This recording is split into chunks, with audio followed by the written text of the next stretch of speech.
Hello my dear friends, अब हम start करेंगे जी अपना चैप्टर नंबर डेप्रीसिएशन का 16th chapter depreciation. Total by total practical chapter है। इससे पहले हमने अभी कंप्लीट किया बिल्स ऑफ एक्सचेंज चैप्टर।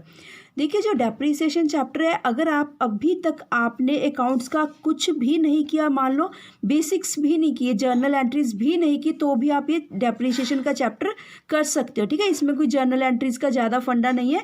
बस जस्ट आपको ये नॉलेज होनी चाहिए कि फिक्स एसेट कौन सी होती है। फिक्स एसेट कौन सी होती है?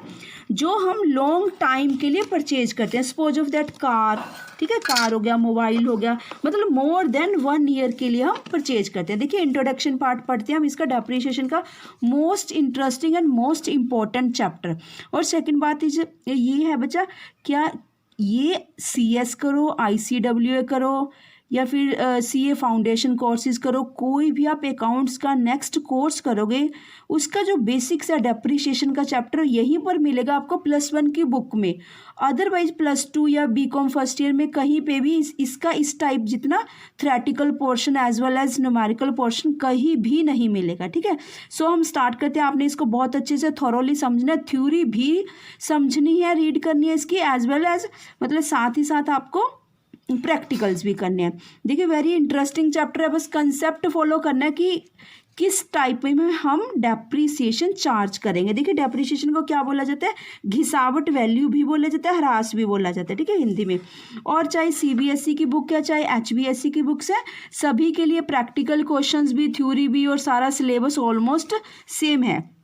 देखिए यहाँ पर डेप्रीसिएशन का मीनिंग, कॉजेज क्यों लगाते हैं डेप्रीसिएशन, ठीक है, नीड फॉर प्रोवाइडिंग, ये थ्योरी आप बच्चे अपने आप ही रीड कर लेना। हम प्रैक्टिकल क्वेश्चंस डिस्कस करते हैं।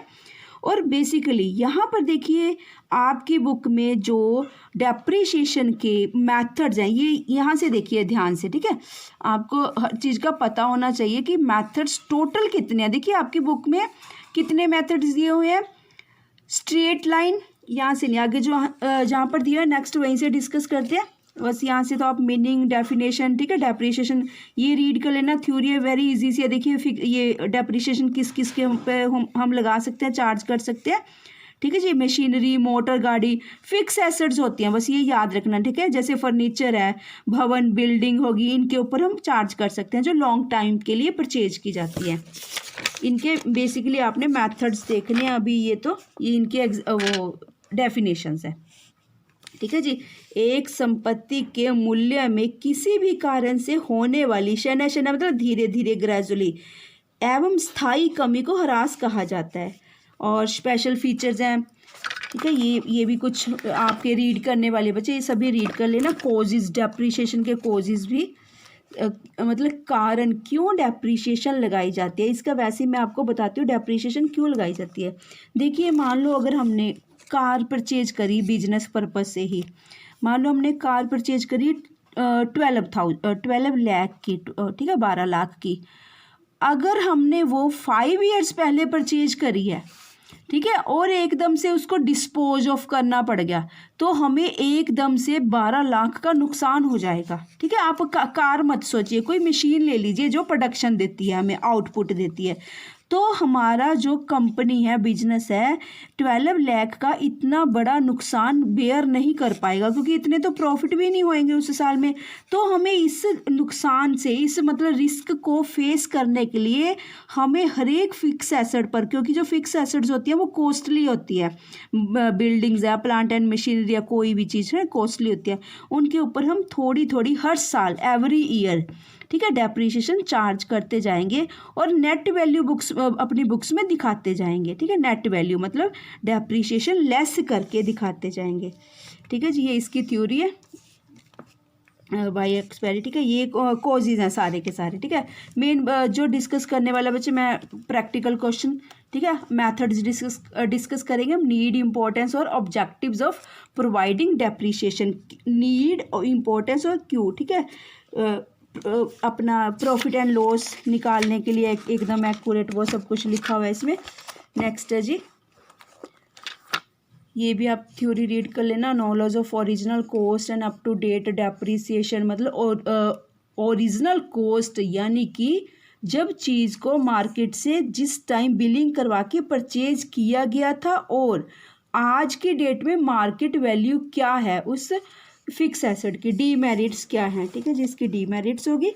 यहाँ से देखिए जी, ठीक है, जो प्रैक्टिकल क्वेश्चन है, अकाउंटिंग ट्रीटमेंट, डेप्रीसिएशन क्या है, एक नॉमिनल अकाउंट है, लॉस माना जाता है डेप्रीसिएशन को, ठीक है, लॉस, नुकसान, नॉमिनल अकाउंट, गोल्डन रूल का थर्ड रूल, पर्सनल फर्स्ट है rule, personal account first rule है और रियल अकाउंट सेकंड रूल है, थर्ड रूल है नॉमिनल। नॉमिनल में क्या कहते हैं इसे, all the losses and expenses are debit and all the incomes and profits are credit. ये लॉस है हमारे लिए, इसको डेबिट करेंगे, ठीक है। यहाँ पर ये जब बुक एसेट परचेज करी, या तो सेलर से परचेज करी या फिर हमने बाय चेक पेमेंट करके परचेज करी, वो एंट्री है। संपत्ति के क्रय करने की एंट्री, ठीक है। और डेप्रीसिएशन कैसे चार्ज की जाती है, हमेशा इसको देखिए, एसेट अकाउंट हम बनाएंगे जब परचेज करते हैं तो टू बैंक की एंट्री करेंगे, क्योंकि हमारे यहाँ से बैंक चला गया, यानी कि मेरा बैंक का बैलेंस कम हो गया। बैंक मतलब मैंने चेक काट कर दे दिया उनको। डेप्रीसिएशन जब भी चार्ज करेंगे बाय डेप्रीसिएशन आएगा एसेट अकाउंट में, ठीक है जी। और बैंक जब हम सेल कर देंगे, देखिए 3, 4 या 5 कभी भी हम जो भी हमारी फिक्स एसेट हमने परचेज किया, कभी ना कभी उसको सेल आउट तो करेंगे ना, ये वो वाली एंट्री है, बाय बैंक आएगा जी। और सेल करने पे हमें एसेट के प्रॉफिट हुआ या लॉस हुआ, एक बात याद रखना, जब भी आप डेप्रीशिएशन का कोई भी क्वेश्चन करोगे, जैसे यहाँ पर देखिए इलस्ट्रेशन नंबर 1 देखिए, और साथ ही साथ थोड़ा सा इसको भी ध्यान रखना, एंट्रीज को देखिए। क्या जब भी आप पढ़ोगे आपको न्यूमेरिकल्स में लिमिटेड वर्ड दिखेगा, लिखा है अतुल ग्लास लिमिटेड, ये सोल प्रोप्राइटर के अकाउंट्स नहीं है, ठीक है, याद रखना। ये कंपनी के अकाउंट्स हैं, कंपनी के अकाउंट्स में कभी भी प्रॉफिट एंड लॉस अकाउंट नहीं लिखा जाता। कंपनी के अकाउंट्स में कभी भी प्रॉफिट एंड लॉस अकाउंट नहीं लिखा जाता। कब, जब प्रॉफिट होता है या लॉस, ये प्रॉफिट का केस है, ठीक है, लाभ की दशा में प्रॉफिट की एंट्री है, ऊपर वाली लॉस की है। ये कब करेंगे एंट्रीज, जब कोई एसेट को हम यूज करने के बाद 3, 4 या जब भी लिखा होगा उसको सेल कर देंगे, तब की एंट्रीज हैं, ठीक है। ये सब एंट्रीज आपको याद करने की कोई नेसेसिटी नहीं है, आप 3, 4 इलस्ट्रेशंस करोगे अपने आप ही हैबिचुअल हो जाओगे कि हाँ भी अब सेल की एंट्री, अब मतलब कि से उसकी इसको डिस्पोज ऑफ करने की एंट्री है ना, बेच रहे हैं हम, कितने मूल्य पे बेच रहे हैं। देखिए हम ये डिस्कस करते हैं, यहाँ से आपको बहुत अच्छी सी क्लैरिफिकेशन हो जाएगी। इसके एक बारी मेथड भी डिस्कस करते हैं। इसके मेथड्स कहाँ दिए हुए हैं बच्चे, मेथड्स नहीं दिए हुए, एक मिनट। इसके एक्चुअली जो मैथ ये रहे, ठीक है, बहुत इंपॉर्टेंट मेथड्स हैं। देखिए आपके सिलेबस में जब भी आप करोगे ओनली फर्स्ट 2 मेथड्स हैं, straight line method and written down value method. पर आपको 8 के 8 मेथड्स का डेप्रीशिएशन के, how we will charge the depreciation on fix assets, name पता होने चाहिए 8 के 8, ठीक है, क्योंकि काफ़ी बार के चांसेस हैं कि MCQs क्वेश्चंस में आपसे ये पूछ लिया जाता है कि कौन कौन से मेथड्स होते हैं, ठीक है, ऐसा। और 8 मेथड्स हैं, ये याद रखना है। हम सिर्फ 2 मेथड्स के क्वेश्चंस करेंगे आपके सिलेबस में, ओनली स्ट्रेट लाइन मेथड और रिटर्न डाउन वैल्यू मेथड के ही क्वेश्चंस हैं। ये मेथड्स हैं कि हम किसी फिक्स एसेट पर डेप्रीसिएशन कैसे चार्ज करेंगे। जैसे कि देखिए फर्स्ट मेथड है, फर्स्ट मेथड समझिए भोला भाला सा मेथड है, ये लगा लीजिए। जैसे हम कहते हैं कि straight line method, straight line का मतलब कुछ नहीं करना, जितना उन्होंने परसेंटेज गिवन है हर साल एवरी ईयर उतनी ही फिक्स अमाउंट रखनी है हमने डेप्रीशिएशन की, ठीक है, वही की वही सिमिलर, बिल्कुल कंफ्यूजिंग नहीं है। फर्स्ट जो कंसेप्ट है बहुत इजी क्वेश्चन है फर्स्ट वाले। जब आपको फर्स्ट की हैबिचुअल हो जाओगे तो आपको सेकंड की तरफ लेकर जाएंगे। सेकंड में न्यूमेरिकल्स में क्या है, रिटर्न, देखिए इसके नेम से देखिए, रिटर्न डाउन वैल्यू मेथड। 10,000 की चीज़ है, सपोज उसके ऊपर 1,000 डेप्रीशिएशन लगी तो वो 9,000 की होगी, तो उसके ऊपर हम 9,000 ही उसको मानकर आगे नेक्स्ट लेकर जाएंगे, ठीक है। हर बार उसकी घटी हुई वैल्यू के साथ बुक्स में उसकी वैल्यू शो करेंगे सेकंड मेथड में।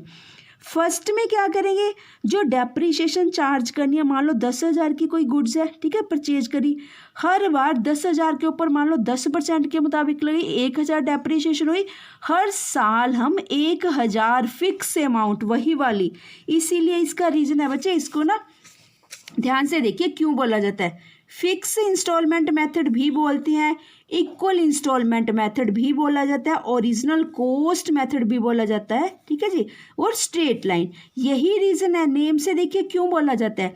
अगर हम फर्स्ट ईयर पहले साल 1,000 डेप्रीशिएशन चार्ज करते हैं, तो हम चाहे 10 साल मशीन रखें चाहे 15 साल रखें, हर साल 1,000 डेप्रीशिएशन ही चार्ज करेंगे। बस यही डिफरेंस है फर्स्ट मेथड और सेकंड मेथड के बीच, यानी कि स्ट्रेट लाइन मेथड और दूसरा जी रिटन डाउन वैल्यू मेथड, दोनों के इन बिटवीन यही फ़र्क है। पहले मेथड में तो जितना उसने एक बार स्टार्टिंग में बोल दिया कि भाई 10,000 की मशीन है, 10% डेप्रीशिएशन यानी कि 1,000 रुपये डेप्रीशिएशन, हम हर साल इतनी ही चार्ज करेंगे, ठीक है। पर जो सेकंड मेथड है उसमें क्या करते हैं, 10,000 में से माइनस 1,000 गए, 9,000 रह गए, 9,000 के ऊपर फिर 10% निकालते हैं। 9,000 में से उसका 10% 900 रुपये हुआ, यानी कि 8,100 लेके जाएंगे सेकंड ईयर, 8,100 का फिर 10% निकालेंगे, ऐसे वो रिड्यूस होती जाएगी वैल्यू, जो सेकंड मेथड है।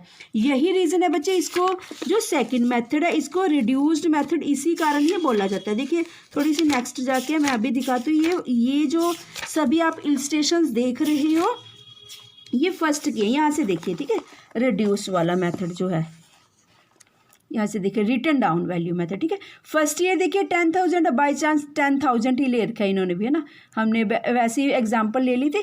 10,000 के ऊपर फर्स्ट ईयर कितना चार्ज करा उन्होंने, 10%, तो कितना हुआ 1,000। अब हम बुक्स में हमारे पास बैलेंस क्या आया, 9,000 का। अब बच्चे हम 1,000 नहीं चार्ज करेंगे हर साल, फर्स्ट मेथड की तरह नहीं, ठीक है। रिटर्न डाउन वैल्यू का मतलब आज की डेट में मार्केट में इस प्रोडक्ट की घटी हुई वैल्यू क्या है, 9,000 है, 9,000 के ऊपर 10% चार्ज करके 900 रुपीज़ हमारी सेकेंड ईयर की डेप्रीशिएशन आएगी। ऐसे इसको कैरी ऑन करते जाएंगे, ठीक है जी। 8,100 आई, ठीक है, 9,000 के ऊपर 900 लेस किया 81, अब हम 8,100 के ऊपर चार्ज करेंगे, 810 रुपये depreciation third year, fourth year फिर उससे लेस हुई वैल्यू के ऊपर, ठीक है। रिटर्न डाउन वैल्यू मेथड इसी कारण इसको बोला जाता है। बस आपने सिर्फ यही दो देखिए, इसको क्या क्या बोला जाता है, रिड्यूसिंग इंस्टॉलमेंट मेथड और डिमिनिशिंग बैलेंस मेथड। ध्यान रखना कहाँ पर जाके दिया हो इन्होंने ये चीज़, ठीक है, स्टार्टिंग में नहीं दी हुई थी थ्योरी में। यानी कि इसको और क्या बोलते हैं, return down value method, reducing अपने आप ही बोलते हैं बच्चे, रिड्यूसिंग इंस्टॉलमेंट, कितनी सारी इंस्टॉलमेंट से धीरे धीरे रिड्यूस होती जा रही है, ठीक है। अमाउंट है ना जो इंस्टॉलमेंट की, सबसे पहली इंस्टॉलमेंट की अमाउंट थी 1,000 रुपीज़, क्यों रिड्यूस हो रही है बच्चे, ऑब्वियस सी बात है, अगर कोई सी चीज़ के ऊपर हम डेप्रीशिएशन चार्ज कर रहे हैं, जितना उसका प्राइस है उसी के अकॉर्डिंग ही हम डेप्रीशिएशन चार्ज कर रहे हैं ना, तो अपने आप ही इंस्टॉलमेंट्स की जो अमाउंट है मनी है कम होती जा रही है। फर्स्ट ईयर 1,000 थी, फिर 900 होगी, फिर 810 होगी, है ना, यहाँ पर देखिए। फोर्थ ईयर 729 रुपये होगी। अब हम फिर से इसको लेस करके, ठीक है जी, इसमें अमाउंट में से 7290 माइनस 729 को लेस करके इसको, इस वाली अमाउंट को इसमें से लेस करके इसके ऊपर 10% चार्ज करेंगे, वो फिर लेस होती जाएगी। और जी डिमिनिशिंग बैलेंस मेथड, यही वाला आप सोच के देखिए क्या मीनिंग निकल रहा है इसका। जो बैलेंस है वो है ना, यहाँ पर आप देखिए जी डिमिनिशिंग बैलेंस मेथड, यानी कि हर बार जो हमारा बैलेंस बचकर आता है वो रिड्यूस होता जा रहा है ना, ये मतलब हुआ, ठीक है। बस बच्चे आपने याद रखना है, written down value method, reducing instalment method, diminishing, यानी कि रिड्यूस कुछ सिनोनिम वर्ड यूज़ किया गया, डिमिनिशिंग, रिड्यूसिंग, रिटर्न, आपस में तीनों ही सिनोनिम वर्ड्स हैं, समानार्थी शब्द हैं, ठीक है, एक जैसे शब्द हैं। ये अपने आप में सिनोनिम्स हैं, कैसे, स्ट्रेट, ओरिजिनल, फिक्स, इक्वल, देखिए सबका आप सोच के देखिए, सिर्फ यही वाले पर्टिकुलर स्पेसिफिक वर्ड्स उठाइए, इनका सोच के देखिए, आपस में एक जैसे से नहीं लग रहे सारे के सारे, ठीक है। ये चलो जी नेक्स्ट, अब हम यहाँ से थोड़ा सा एक और डिस्कस करते हैं। यहाँ पर ना स्टार्टिंग में बच्चे आपकी फर्स्ट एंड एक तो ये वाली देखिए है ना, फर्स्ट अतुल ग्लास लिमिटेड वाली एक तो इलस्ट्रेशन देखिए, और जी बच्चे सेकंड भी, बस फर्स्ट और सेकंड इलस्ट्रेशन आपकी थोड़ी सी डिफरेंट है, अदरवाइज इलस्ट्रेशन नंबर 3 से हमारा रियल में सारा वर्क प्रॉपर स्टार्ट हो जाएगा। थर्ड इलस्ट्रेशन से मैं अभी आपके साथ फर्स्ट इलस्ट्रेशन डिस्कस करते हैं हम, ठीक है। वेरी इजी, वेरी सिंपल, आपने बिल्कुल धीरे धीरे पढ़ते जाना है स्टेटमेंट को, और वहीं से अपने साइड में रफ वर्क में नोट डाउन करते जाना है कि क्या क्या कुछ हमारे पास न्यूमेरिकल फिगर क्वांटिफाइड डाटा निकल कर आ रहा है। देखिए आराम से देखिए, जो अतुल लिमिटेड, ये लिमिटेड की मैं बात करी थी बच्चे आपके साथ अभी लिमिटेड जहाँ पे वर्ड होता है हम प्रॉफिट एंड लॉस अकाउंट नहीं यूज़ करेंगे, हम यूज़ करेंगे जी word statement of profit and loss account, word नहीं यूज़ करना, ठीक है। कंपनीज अकाउंट्स में प्रॉफिट एंड लॉस अकाउंट नहीं मेन किया जाता, उसकी जगह पर वर्ड यूज़ किया जाता है statement of profit and loss. Basically होता प्रॉफिट एंड लॉस ही है, पर उसकी जगह स्टेटमेंट होता है किसी चीज़ की लिस्ट बना देना, उस टाइप में स्टेटमेंट ऑफ ये वाला वर्ड यूज़ करेंगे, चाहे प्रॉफिट है चाहे लॉस है, यही वाला यूज़ करेंगे, ठीक है जी। जैसे कि यहाँ देखिए इस चीज़ की बात कर रहे हैं हम आपसे, क्योंकि देखो डेप्रिसिएशन अकाउंट मेंटेन किया है, एवरी ईयर जितना ये लॉस हुआ है उसको क्या करते हैं, रिटर्न ऑफ कर देते हैं। ये लॉस है पूरे का पूरा 8,000 आए यहाँ से, ठीक है, इस वाले अकाउंट से इधर है, इधर से इधर शिफ्ट कर दिया, ठीक है जी। फिर से देखते हैं, बस आपने काफ़ी टाइम मतलब कि बहुत अच्छे से स्टेटमेंट रीड करने, very easy, very interesting question. आप खुद कहोगे कि कितना अच्छा चैप्टर था, जितना ज़्यादा आप सबसे बहुत मतलब कि ऑलमोस्ट हमने फीडबैक यही लिया कि स्टूडेंट्स डेप्रिसिएशन चैप्टर से बहुत ज़्यादा डरते हैं, पर ये इम्पोर्टेंट चैप्टर भी है और इंटरेस्टिंग भी है, ठीक है। जब आप एक बारी कंसेप्ट क्लियर हो जाते हैं ना तो आपको बड़ा इंटरेस्ट क्रिएट होता है न्यूमेरिकल्स करने में। देखिए 1 अप्रैल 2015 अतुल ग्लास कोई लिमिटेड कंपनी थी, उन्होंने 90,000 की मशीन परचेज करी, उसके ऊपर स्पेंट 6,000 ऑन इट्स कैरेज। देखिए कैरेज क्या होता है, मशीन है, हैवी मशीन है, किसी ना किसी चीज, जैसे कि देखिए यहाँ पर फर्स्ट इलस्ट्रेशन हम डिस्कस करते हैं। 1 अप्रैल 2015 एक देखिए इन क्वेश्चंस में आपने कैलेंडर ईयर और फाइनेंशियल ईयर का ध्यान रखना है। कैलेंडर ईयर कौन सा होता है, जो घरों में हम टांग कर रखते हैं, जो कि 12 मंथ यानी कि 1 जनवरी से, और 1 जनवरी से स्टार्ट होकर 31 दिसंबर को ख़त्म होता है कैलेंडर ईयर। यानी कि हम डेप्रिसिएशन उस केस में 31 दिसंबर को चार्ज करेंगे अगर कैलेंडर ईयर गिवन है। जैसा कि इस क्वेश्चन में फाइनेंशियल ईयर दिखा रहा है, वो कह रहा है कि मेरे जो अकाउंट्स क्लोज मैं कर रहा हूँ 31 मार्च एवरी ईयर करता हूँ। इट मीन्स यहाँ पर वो फाइनेंशियल ईयर कौन सा, देखिए फाइनेंशियल ईयर जो कैलेंडर ईयर है वो भी बेसिकली फाइनेंशियल ईयर ही होता है, पर वो फाइनेंशियल ईयर किस टाइप का है, जो जनवरी से स्टार्ट होकर दिसंबर को ख़त्म हो रहा है। ये वाला फाइनेंशियल ईयर को किस टाइप का है, 12 मंथ का, जो कि 1 अप्रैल से स्टार्ट करके 31 मार्च को क्लोज कर रहा है। यानी कि इस केस में हम 31 मार्च मेरा लास्ट डे होगा जब मैं डेप्रिसिएशन चार्ज करूँगा एवरी ईयर, हर साल, ठीक है, जो मेरी एसेट होगी। और ये बात का ध्यान रखना है। और जी सेकेंड अकाउंट का ध्यान रखना है, कौन सा बनाना है, ठीक है, ये चीज़, ये अकाउंट बनाना है। थर्ड कौन सी बात का जो बेसिकली मेन ध्यान रखना है, यहाँ पर आपको मेथड गिवन होगा कि आपने स्ट्रेट मेथड से या फिर रिटर्न डाउन वैल्यू मेथड से क्वेश्चन फाइंड आउट करना है। अभी बेसिकली हम स्टार्टिंग के क्वेश्चंस कर रहे हैं, हमें पता है कि हमारा स्ट्रेट फॉरवर्ड मेथड है, यानी कि फर्स्ट वाला मेथड ही है, ठीक है, हमें वैसे तो पता है, पर यहाँ से आपने बाइफरकेट एकदम से अलग से लिख के समझ लेना है कि भाई ये वो वाला मेथड है, यानी कि फर्स्ट या सेकेंड है। और एक बात ये ध्यान रखना है, देखिए लाइफ स्पैन यानी कि जो मशीनरी है उसका लाइफ पीरियड तो 10 साल का है, पर इन्होंने हमें कहा है कि 4 इयर्स के लिए बस मशीन का अकाउंट बना दो, सिर्फ 4 सालों के लिए, ठीक है, 10 साल है वैसे, यानी कि 10 साल। जब 10th ईयर आएगा इस मशीन का तो हम इसको डिस्पोज ऑफ, क्या स्क्रैप वैल्यू यानी कि डिस्पोज ऑफ, सेल आउट करके 20,000 मिलेंगे इस मशीन के। पर हमने वहाँ तक नहीं जाना, हमने तो अपना सिर्फ 4 ईयर्स का मेंटेन करना है, पर हमें ये काम आएगी, कहाँ काम आनी है चीज़ अब फिर से देखते हैं, ठीक है। थोड़ा थोड़ा डिस्कस करते जाते हैं, फिर से रीड करते जाते हैं। आपको कंसेप्ट बहुत अच्छे से देखिए क्लियर, मैं बिल्कुल कोशिश करूँगी कि आपको एकदम से कंसेप्ट क्लियर हो जाए, पर जितनी एफर्ट्स जितनी मेहनत मैं करूँगी आपको भी करनी पड़ेगी। क्या करनी पड़ेगी? आपको थ्योरी रीड करनी पड़ेगी, ठीक है बेटा। थ्योरी आप जरूर रीड करना बुक से, थोड़ी थोड़ी थ्योरी रीड करना, एकदम मत सोचना कि सारी इकट्ठी रीड करो, नहीं, थोड़ी सी रीड करना, फिर थोड़ा सा क्वेश्चन देखना कि अब किस टाइप में कहाँ को जा रहा है क्वेश्चन, कैसे फाइंड आउट करेंगे। वैसे मैं समझाने की पूरी कोशिश करती हूँ आप सबको, ठीक है जी। ये अतुल है, ये 1 अप्रैल 2015 को 90,000 की मशीन परचेज करी। स्पेंट कैरेज, कैरेज क्या होता है? रिक्शा करी, ठीक है, या लोडिंग करके ट्रक में, 3 व्हीलर में, किसी में मशीन है जो किसी चीज़ में तो लोड होकर आई है ना, वो 60,000, उस 6,000 उसके लगे, 90,000 प्लस 6,000। चलो फिर और क्या हुआ? इरेक्शन क्या होती है? देखिए बच्चे, आप ना जब भी मैं ये चैप्टर रीड करूँगी, डिस्कस करूँगी, आप ये सोच लेना कि आपके घर में वॉशिंग मशीन आई है, या फिर स्मार्ट एलईडी आई है, या फिर एलईडी आई है, या फिर विंडो एसी या स्प्लिट एसी आया है। हम ले तो आए उसको, यहाँ तक तो पहुँच गए, 90,000 का आया, 6,000 लगा के घर में हमारे आ चुका है, बिजनेस में हमारे आ चुका है।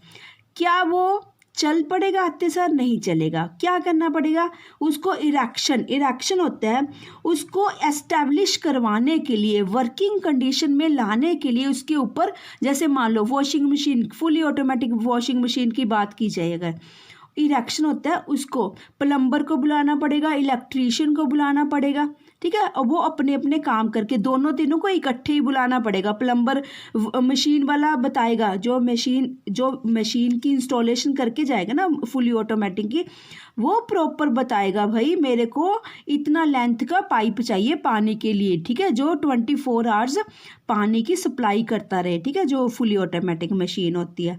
और इलेक्ट्रीशियन को हम बताएंगे भाई तेने इतनी हाइट पे स्विच लगाना है, जो कि सिर्फ इसका वॉशिंग मशीन का पर्सनल स्विच होगा। ऐसे ही आप एलईडी की एग्जांपल ले लीजिए। एलईडी पे अगर हमने डिश भी लगवानी है, ठीक है, डिश कहाँ लगवानी है, किस डायरेक्शन में लगवानी है, कितनी लेंथ रखनी है वायर की, वो सब कुछ, ठीक है। आप कोई भी फिक्स एसिड के एग्जांपल ले सकते हैं।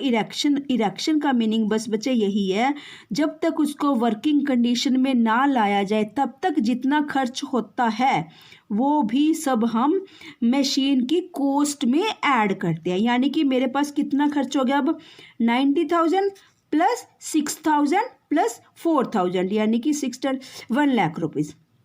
मेरी मशीन मेरे को वर्किंग कंडीशन में लाने के लिए, आउटपुट लेने के लिए, लेबर तो आके खड़ी हो जाएगी, बाबूजी मशीन नहीं चल रही है ना, फिर तो उसको प्रॉपर ओके करके हम कहेंगे भाई अब चल पड़ी, अब आप, ठीक है, मान लो बॉल पेन्स की प्रोडक्शन करनी है किसी भी, तो 1 लाख की मेरे को कॉस्ट पड़ी। हम अपनी बुक्स में भी यही लिखेंगे।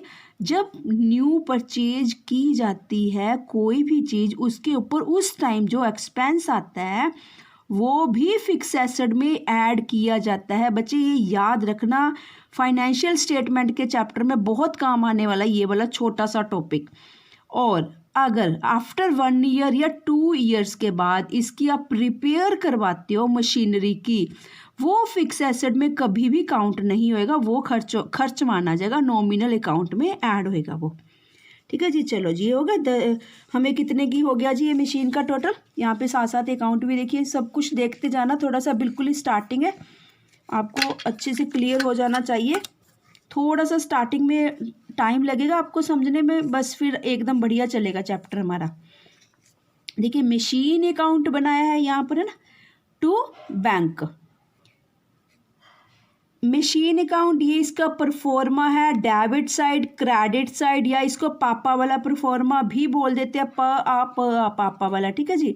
1 2 3 3 प्लस 3 6 कॉलम्स का होगा डेबिट साइड, क्रेडिट साइड।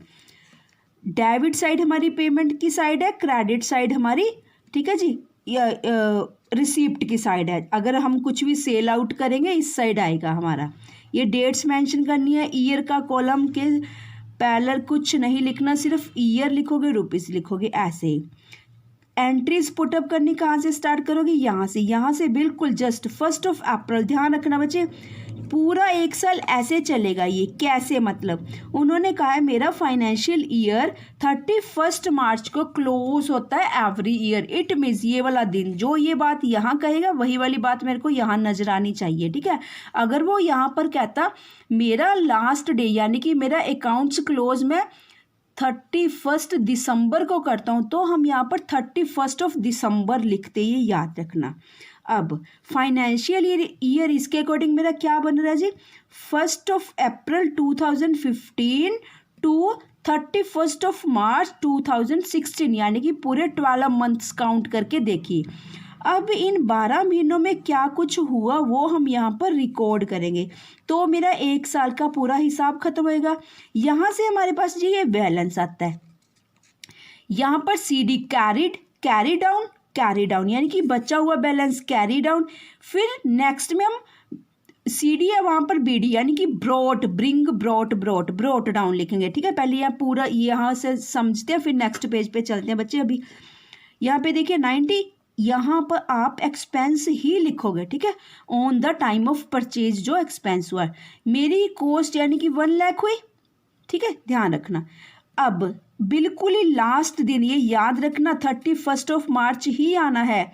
यहाँ पर आपने ब्रैकेट में भी मेंशन करना है, चाहे इसका वर्किंग नोट भी लिख सकते हो, पर वर्किंग नोट से अवॉइड करो, यहाँ पर ही मेंशन कर देना, टाइम सेव होएगा आपका, ठीक है। 8% ऑन 1 लाख के ऊपर बच्चे ये ध्यान रखना। ये सारी टोटल कॉस्ट मेरे को मशीन की 1 लाख पड़ी, 8000 आ गया जी। By balance CD 92,000। अब देखिए हमें सब कुछ गिवन है क्वेश्चन में, हमारे पास 8% रेट नहीं गिवन था डेप्रीशिएशन का कि हम 8% कहाँ से आया। यहाँ पर कुछ फिगर्स गिवन है, वहाँ से हम अपना rate of depreciation find out करेंगे। देखिए कैसे फाइंड आउट करेंगे। अब 1 लाख का तो हिसाब होगा जी। On the date of purchase it was estimated that the, कहते हैं जब हमने परचेज की ना, वो जैसे भी मशीन, हमने उसी टाइम गैस लगा लिया था कि ये भाई मेरी मशीन 10 साल चलेगी, ठीक है। तो 10 साल के बाद ऑलमोस्ट 1 लाख की मशीन मेरे को 20,000 रुपये स्क्रैप के मिल जाएंगे, ठीक है, यानी कि सेल करूँगा जब बिल्कुल ही ख़त्म, डेड हो चुकी होएगी, जब डेड होएगी तभी मैं सेल करूँगा, तो 20,000 मिलेंगे 10 साल बाद। पर वो कहते हैं मशीन अकाउंट बनाओ, डेप्रीशिएशन अकाउंट बनाओ फॉर 4 ईयर, सिर्फ 4 साल का। 4 साल की बात करें, 10 साल नहीं, 4 साल। आफ्टर प्रोवाइडिंग डेप्रीशिएशन ऑन, रजी यहाँ से देखिए फिर से, फिक्स इंस्टॉलमेंट मेथड, फिक्स यानी कि फर्स्ट वाला मेथड। यहाँ से तो एक बात पता लगी, दूसरी बात यहाँ से पता लगी थी 31 मार्च से, 2 बात। तीसरी बात हमने कहाँ से निकालनी, हमारे पास रेट नहीं गिवन यहाँ पर कहीं पर भी कि भाई हम 1 लाख के ऊपर रेट ऑफ डेप्रीशिएशन क्या चार्ज करें, 8, 9, 10 कितना, वो हम फाइंड आउट कर लेंगे। जो ये थोड़ा सा डाटा गिवन है, जो ये 10 साल और 20,000 गिवन है ना, इससे देखिए ये फॉर्मूला है एनुअल डेप्रीशिएशन, ठीक है। एनुअल डेप्रीशिएशन चार्ज करने का ये फॉर्मूला देखिए कैसे निकालेंगे हम, ठीक है जी। एनुअल डेप्रीशिएशन 8,000 के अकॉर्डिंग देखिए, पहले यहाँ से ध्यान से देखिए, चलो दोबारा से बताती हूँ। कॉस्ट ऑफ एसेट, आराम से देखिए, कॉस्ट ऑफ एसेट कितनी थी, minus scrap value. Total cost मेरे को वर्किंग कंडीशन तक लाने के लिए कितनी कॉस्ट वेयर करनी पड़ी, 1 लाख हुई, माइनस जो वो कह रहे हैं कि डिस्पोज ऑफ करेंगे जब हम कबाड़ में बेचेंगे अपनी मशीन को, 20,000 मिलेंगे, ठीक है। और ये फॉर्मूला है, बेसिकली आपने इसी को एज इट इज़ ही लर्न करना है, इस फॉर्मूले को। अभी तो एनुअल डेप्रीशिएशन निकाल रहे हैं 8,000, ठीक है। एनुअल डेप्रीशिएशन क्या है जी, 8,000, और रेट क्या है 8%, ठीक है। इस चीज़ का ध्यान देखिए, एनुअल डेप्रीशिएशन आएगी हमारे पास 8,000 और रेट क्या निकल के आ रहा है हमारे पास 8%, ठीक है जी। और cost of asset minus scrap, estimated life of asset 10 years given थी, तो 8,000 आ गई एनुअल डेप्रीशिएशन। रेट कैसे फाइंड आउट करते हैं, जो हमारे पास अमाउंट ऑफ डेप्रीशिएशन है अपॉन में टोटल कॉस्ट, क्योंकि हमारे पास टोटल कॉस्ट है जो हमारी इसकी मशीन की, वो कितनी है जी। हम बच्चे यहाँ से फिर से थोड़ा सा देखना, ये एनुअल डेप्रीशिएशन आई है, ठीक है, एनुअल 8,000, पर हमारी कॉस्ट क्या है मशीनरी वो तो नहीं किसी को पता, वो तो हम यहाँ पर पुटअप करेंगे। मान लो कि आप तो 1,20,000 की होती, जितने की भी है, इसके अकॉर्डिंग फिर हमारे पास रेट फाइंड आउट हो जाएगा 8%। तो ये वाला 8% रेट हमें कहाँ काम आना है, हर बारी यहाँ पर, ठीक है। वैसे तो ये फिक्स है, 8,000 फिक्स रहने हैं इसके। नेक्स्ट भी दिखाते हैं आपको, ठीक है, क्योंकि जो फर्स्ट मेथड है ना, इसमें राजा कुछ भी कम ज़्यादा कुछ नहीं करना होता, बस यहाँ पर आपने बैलेंस ध्यान से लिखते जाना है। यही वाला जो फर्स्ट मेथड है वेरी इंटरेस्टिंग और सिंपल मेथड है, ध्यान से देखिए। वही फिर से कुछ भी नहीं करना, 8% ऑन 1,00,000, 1,00,000 टोटल कॉस्ट थी, फिर से वही डेप्रीशिएशन चार्ज कर रहे हैं। यानी कि ये वाला कौन सा ईयर है मेरा, 1 अप्रैल 2016 टू 31 मार्च 2017, पूरा 1 साल हो गया ना ये, तब भी उतनी चार्ज करी है। अब नेक्स्ट सेशन पे चलते हैं। आप अपना ना जैसे स्कूल का सेशन होता है वैसे ही समझ लो बस इस चीज़ को, इसी को ही फाइनेंशियल ईयर बोला जाता है जो सेशन होता है। जैसे अभी आप स्टूडेंट्स मान लो 11th क्लास में, अभी दिसंबर का मंथ है ना, ये आपका सेशन कब तक चलेगा, 31 मार्च 2021, है ना, 2021 तक चलेगा ना। यानी कि आपका 1 अप्रैल 2020 से स्टार्ट होकर 31 मार्च 21 तक चलेगा। यही वाला उसी को फाइनेंशियल ईयर बोला जाता है। यहाँ 17-18 है, आपका हम बोलेंगे 20-21, ठीक है जी, वो वाला सेशन है। फिर से देखिए वही चार्ज है, बस आपने बैलेंस क्या करना है, 84,000 से 8,000 लेस करके 76 आई, 76 यहाँ पर तो बैलेंस कैरी डाउन करेंगे, कैरिड डाउन करेंगे। इसको नेक्स्ट ईयर में नेक्स्ट 1 अप्रैल जब हम अपनी बुक्स स्टार्ट करते हैं, यहाँ पर हम प्रॉफिट एंड लॉस का हिसाब किताब कर लेते हैं, सब कुछ हमारी बुक्स क्लोज कर देते हैं हम, ठीक है जी, एवरी ईयर के बाद फाइनेंशियल ईयर के अकॉर्डिंग। तो यही वाला बैलेंस हम फिर से ले चलेंगे, क्योंकि सोचिए ना, अगर हमारे पास कोई मशीन लगाई हुई है हमने फैक्ट्री में या कंपनी में, वो ख़त्म थोड़ी ना हो जाएगी, लुप्त थोड़ी हो जाएगी ना, दिखेगी तो सही ना, इट मीन्स उसको हम कैरी करते जाएंगे हर साल अपने बिजनेस में। 4 इयर्स का मेंटेन करना है, इस बात का ध्यान रखना। ये 4 इयर्स यहाँ तक कंप्लीट हो गए, यहाँ तक, ये नहीं, यहाँ तक मेरे 4 साल पूरे हो गए। 1 साल पिछले लास्ट पेज में था, 2nd, 3rd, 4th, यहाँ ये काम करना नहीं भूलना बच्चे आपने, ठीक है।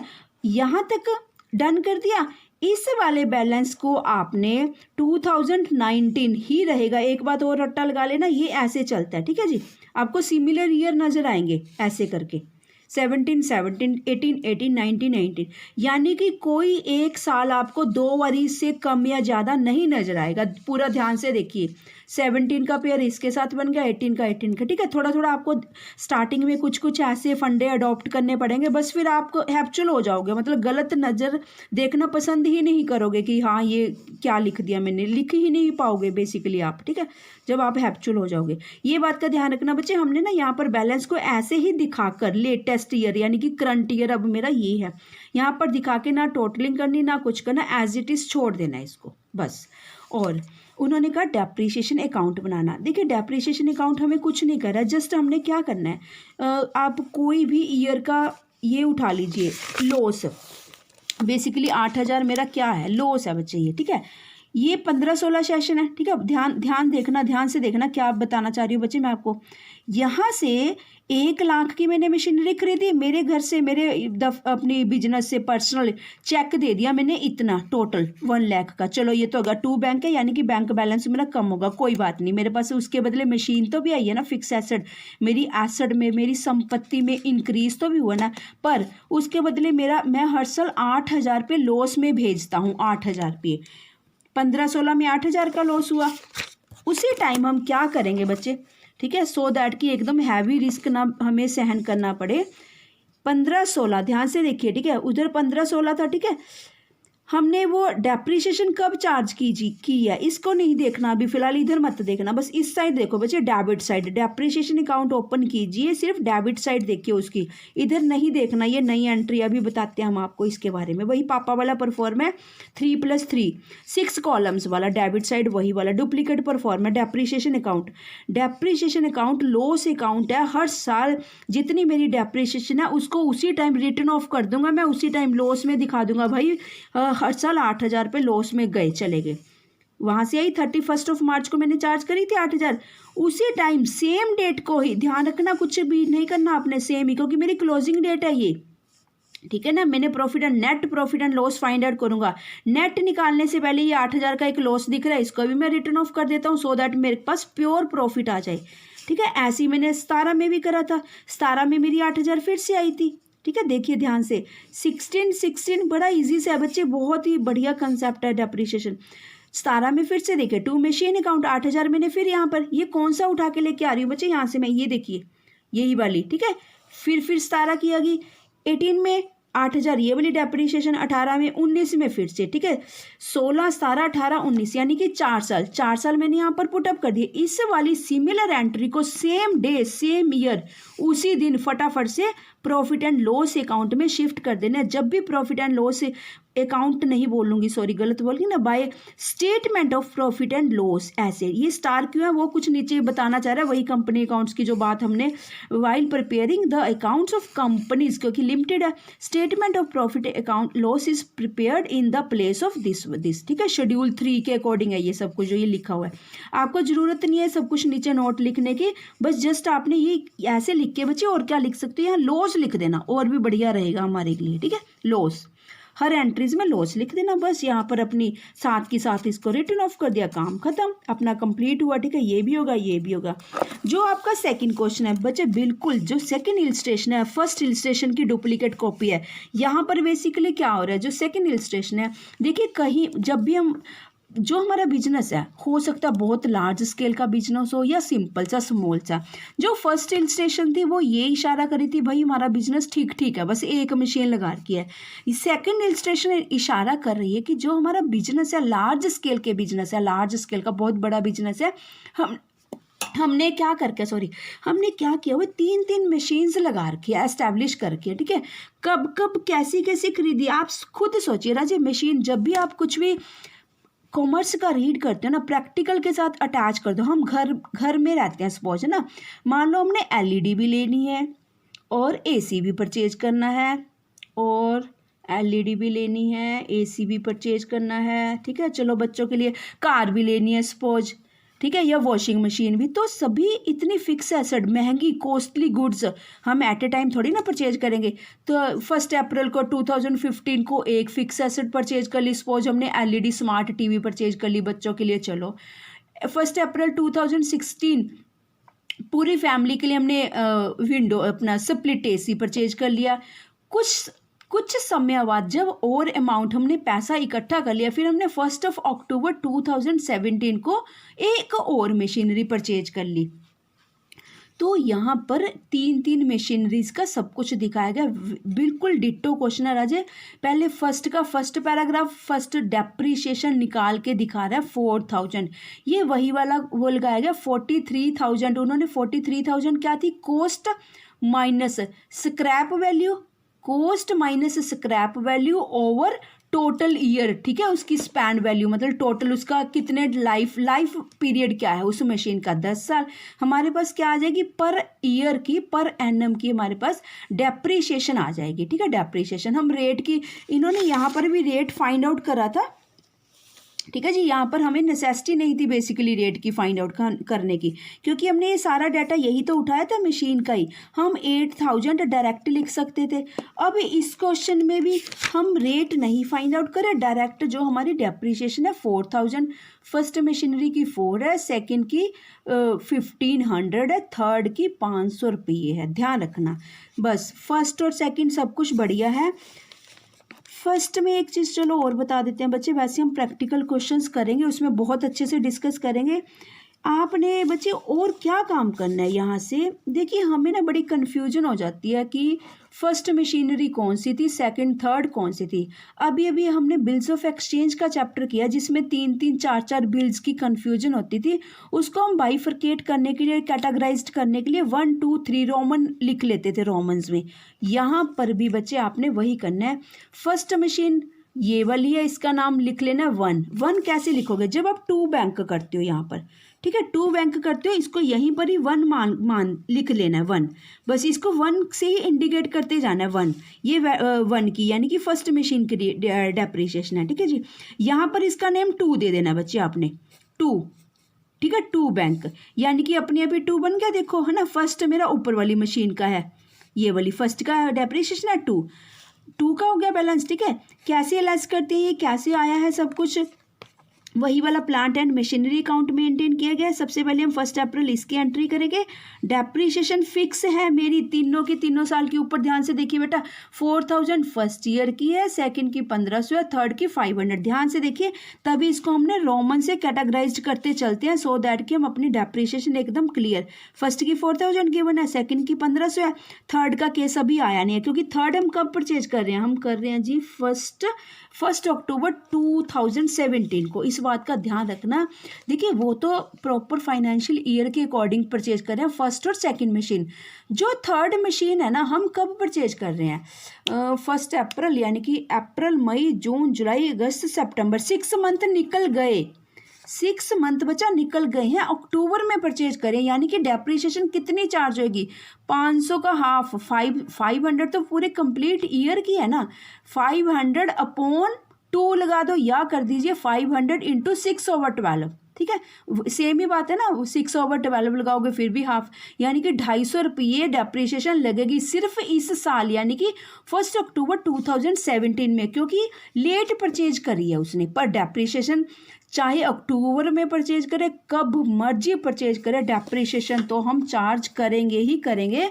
वो डिपेंड करता है कि आप परचेज कब कर रहे हो। यहाँ से देखिए बच्चे ये, ठीक है, first machine, second machine, third ये आ गई मेरी, इसको भी थर्ड नंबर दे देना। डेट्स देखिए ध्यान से, फर्स्ट मशीन की फुल फ्लैश्ड 4000, सेकंड मशीन की 1500 फुल फ्लैश्ड, थर्ड मशीन जो कि मेरी 12000 की है उसकी 6 मंथ की हम चार्ज करेंगे 250, क्योंकि हमें यहाँ परसेंटेज कुछ नहीं चाहिए, कंप्लीट गिवन है, उसका हाफ कर देंगे।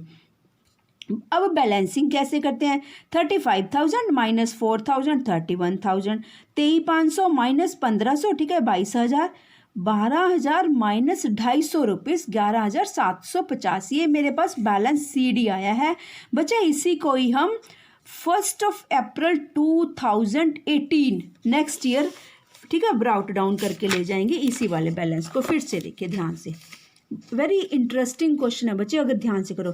तीनों की तीनों मशीनों का बढ़िया काम चल रहा है, ठीक है। ये 3 की 3 मशीनों का बैलेंस है इस डेट को, 1 अप्रैल 2018 को। तीनों का रेट क्या है, मार्केट वैल्यू क्या है आज की डेट में, ये है तीनों मशीन्स की, 31,000, 22,000, 11,750। चलो अब बच्चे तीनों का देखिए डेप्रिसिएशन क्यों, जितनी हमने कैलकुलेट की थी उतनी, क्योंकि अब ये प्रॉपर चल रही है, कोई इन बिटवीन ना कुछ परचेज करे ना सेल, फुल फ्लैश, यानी कि 12 महीनों की कंप्लीट डेप्रिसिएशन चार्ज करेंगे हम। 4,000, ठीक है जी, 4,000, फिर 1,500 और थर्ड की 500। अब बैलेंस भी लास्ट डेट को लिखना, ध्यान रखना, डेप्रिसिएशन भी 31 मार्च को चार्ज की जाती है और बैलेंस भी 31 मार्च को ही लिखा जाता है। 31,000 माइनस 4,000 कितना है जी, 27,000 बैलेंस आ गया। सेकंड मशीनरी का 22,000 माइनस 1,500 यानी कि 20,500 बैलेंस आ गया। थर्ड मशीन का बचे हमारे पास 11,700 यानी कि 11,750 माइनस 500 यानी कि 11,250 रुपीज़ बैलेंस हमारे पास आ चुका। यहाँ पर तो बाय बैलेंस कैरी डाउन लिखा जाता है, इसको फिर हम यहाँ पर शो आउट करके एंड में यहाँ पर ऐसे लाइन लगा के परफॉर्मा बना के क्लोजिंग ये लास्ट एंट्री करेंगे तो हमारा क्वेश्चन कंप्लीट माना जाएगा। बस ये ध्यान रखना, ठीक है जी। इसी के साथ ही आपकी इलस्ट्रेशन सेकंड खत्म हुई। अब बच्चे जो इलस्ट्रेशन थर्ड से लेकर जितनी भी इलस्ट्रेशंस हैं, एग्जांपल्स हैं, आप वो खुद करना क्योंकि गिवन है सब कुछ, ठीक है। फाइंड आउट करके यहाँ पे सोल्यूशन गिवन है। अब हम करेंगे जी नेक्स्ट लेक्चर में question number first, practical question करेंगे बच्चे इसके, ठीक है। कोशिश करेंगे कि आपके सभी प्रैक्टिकल क्वेश्चंस आपके साथ अच्छे से डिस्कस किए जाए। फर्स्ट प्रैक्टिकल करेंगे बस इसका, आप ये चीज़ ध्यान रखना बच्चे, ठीक है। फर्स्ट प्रैक्टिकल कौन सा है, यहाँ से original cost method, fix install method, straight forward method है ना, 3-4 नामों से इसको जाना जाता है। यहाँ से करेंगे नेक्स्ट लेक्चर में तब तक आपने बच्चे क्या करना है, सभी स्टूडेंट्स ने जो इसकी थ्योरी गिवन है उसको at least twice thrice time read करना है जितनी हो सके, और कंसेप्ट वाइज उठा के रीड करना है। ये मत सोचना कि आज ही मैं इम्पोर्टेंस क्या, मीनिंग क्या, सब कुछ रीड कर दूँ। नहीं, जो स्टार्टिंग में बच्चा मीनिंग डेफिनेशंस दी होती है ये लगा के चलना कि वो आपकी बॉडी का हेड ब्रेन पार्ट है, उसको बहुत अच्छे से पढ़ना है। जो ये स्टार्टिंग का सब कुछ गिवन है ये वाला, ठीक है, बहुत खूबसूरती से पढ़ना है। सारा मीनिंग क्या, थ्योरी क्या, ये समझना। ये बॉडी का, आपकी बॉडी का ब्रेन यानी कि ऊपर वाला पार्ट है आपकी बॉडी का, ये मानकर चलना हमेशा, हर चैप्टर के लिए, हर सब्जेक्ट के लिए। ये सब कुछ स्पेशल फीचर्स, करैक्टरिस्टिक्स बहुत अच्छे से पढ़नी है, ठीक है। कॉजेज ऑफ डेप्रिसिएशन, ये जितनी डेफिनेशंस है ये भी ट्राई करनी है रीड करने की। इन डेप्रिसिएशन से हमें और ज़्यादा क्लैरिटी होती है ना कि क्या डेप्रिसिएशन का क्या है। जैसे बॉटली बॉय की दी हुई है, मतलब बहुत अच्छी सी ये डेफिनेशंस की मैंने, और आपने बस मतलब कि ये कोजिज है ना, कोजिज तक बहुत अच्छे से ध्यान से पढ़ना है, कोजिज तक बस अकेले। उसके बाद आप नीड, इम्पोर्टेंस रीड करना है, थोड़ा थोड़ा हेडिंग्स वगैरह देख लेना, नहीं बस बहुत ज़्यादा। जैसे लगा लीजिए हमारी बॉडी का नीचे वाला पार्ट है, यहाँ तक हमारी बॉडी का हेड ब्रेन, ठीक है, ऊपर वाला पार्ट है, तो यहाँ तक आपने बहुत अच्छे से रीड करना है, कंसेप्ट को फॉलो करना, समझना है कि क्या चीज़ होती है, ये क्यों ज़रूरत होती है डेप्रिसिएशन की, क्यों नेसेसिटी फील हुई, ये सब कुछ, ठीक है, कोजिज कारण क्या है, यहाँ तक बस। और बस बाकी इनकी अगर आपके पास अच्छा सा टाइम है तो हम तो सुजेस्ट यही करेंगे बच्चा ये भी पढ़ना, ठीक है। ये इसके बाद इनको थोड़ा सा अच्छे से देखना, ये जो मैथड्स है इनको बहुत अच्छे से देखना, रीड करना, और बाकी सभी मेथड्स के 2-2 3-3 लाइंस पढ़ लेना। जैसे एन्युटी मेथड है, डेप्रिसिएशन फंड मेथड है, फिफ्थ है इंश्योरेंस पॉलिसी मेथड, जैसे हम कई बार किसी फिक्स एसेट की ना इंश्योरेंस पॉलिसी करवा लेते हैं वैसा। सिक्स्थ है रीवैल्यूएशन मेथड, सेवन्थ है जी डिप्लीशन मेथड, एट्थ है मशीन और रेट मेथड की जितने घंटे मशीन काम करेगी उतने घंटे आउटपुट, कुछ इस टाइप का। इनकी तो आप सिर्फ 2-2 3-3 लाइंस पढ़ लेना, रीड कर लेना, पर फर्स्ट और सेकंड का फुल फ्लैश्ड थ्योरी क्या जो भी जितना गिवन है जरूर पढ़ोगे बच्चे आप सभी, ठीक है, फर्स्ट और सेकंड का। बस इनका नहीं पढ़ना कुछ, बाकी का जो बाकी मेथड है ना नहीं पढ़ना, ना ही आपके सिलेबस में है, ना ही ज़्यादा इम्पोर्टेंट है। ये एक एक 2-2 लाइन पढ़नी है तो पढ़ लेना, नहीं तो छोड़ देना। बस फर्स्ट एंड सेकंड बहुत अच्छे से पढ़ना, बस फर्स्ट पहले, फर्स्ट अभी फर्स्ट पढ़ना, सेकंड भी मत पढ़ना, अभी फर्स्ट मेथड ही पढ़ना, स्ट्रेट लाइन मेथड। जब हम इसके सारे न्यूमेरिकल्स कर लेंगे, ऑलमोस्ट 10 या 11 न्यूमेरिकल्स हैं फर्स्ट मेथड के, जब हम वो रीड कर लेंगे, प्रैक्टिकल्स कर लेंगे, उसके बाद हम करेंगे सेकंड मेथड के प्रैक्टिकल क्वेश्चंस, फिर आप इसकी थ्योरी रीड करना, रिटन डाउन वैल्यू मेथड की। अभी फ़िलहाल आप सभी स्टूडेंट्स स्ट्रेट लाइन मेथड के अकॉर्डिंग इसकी थ्योरी होगा जी, ये है ना, ये फॉर्मूला कैसे आप डेप्रिसिएशन कैसे कैलकुलेट करते हो, या फिर रेट ऑफ डेप्रिसिएशन, ये सब कुछ, इसकी मेरिट्स डीमेरिट्स क्या है ये रीड कर लेना। बस इसके मेरिट्स और डीमेरिट्स जरूर रीड करनी है, ठीक है, किसकी, स्ट्रेट लाइन मेथड की, ये जरूर रीड करनी है बच्चे। क्यों रीड करनी है, क्योंकि नेक्स्ट मेथड भी आएगा, फिर हमें कंपैरिजन पता होना चाहिए कि भाई स्ट्रेट लाइन मेथड क्यों नहीं अच्छा था जो कि रिटर्न डाउन वैल्यू मेथड से क्वेश्चन करने पड़े हमें, दोनों का आपस में पता होना चाहिए, ठीक है। Merits and demerits straight line की भी पता होनी चाहिए, रिटर्न डाउन वैल्यू मेथड की भी पता होनी चाहिए आपको। बस तब तक के लिए बच्चे आपने बस यही वाला काम करना है। अब हम नेक्स्ट लेक्चर लेके आते हैं जी फर्स्ट प्रैक्टिकल क्वेश्चन के साथ डेप्रिसिएशन के लिए। तब तक के लिए थैंक यू। अगर अभी तक आपने हमारे चैनल को सब्सक्राइब नहीं किया, काइंडली शेयर करना, लाइक करना एंड सब्सक्राइब करना। Thank you, all the best, have a nice day.